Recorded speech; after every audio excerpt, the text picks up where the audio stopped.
Cabbage moth and white cabbage butterfly decoys, do they work?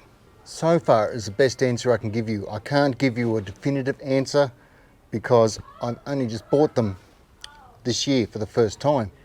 But so far so good. So I bought these guys from the Lost Seed website. It popped up as an ad on my Facebook page. It had cabbage moth decoys, and I thought, what the hell, I've tried everything else. And so far so good. These have been planted here since mid-March without any issues.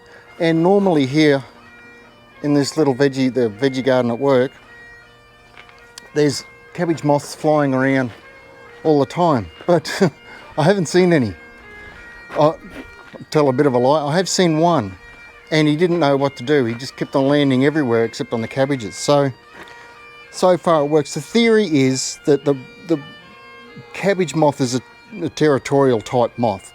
So if it flies in and sees other cabbage moths already there, it'll keep going. And it seems to work.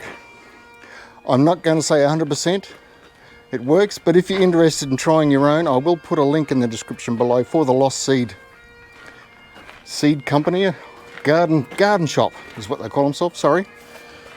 So there you go, cabbage moth decoys. I just bought them as a joke, but so far they seem to be working. Let me know if you've tried anything. I have heard that the little white bread end of the bread packet clips work as well, but I've never tried that. I just thought this might be a bit more effective, and it seems to be working. Anywho, that's all I got for you today. Cheers, thanks for watching. Please like and subscribe, and I'll see you in the next video. I got them everywhere. Like, there's 2 here, there's 3 cabbages. This one's getting chewed up by snails and slugs, but no cabbage moth.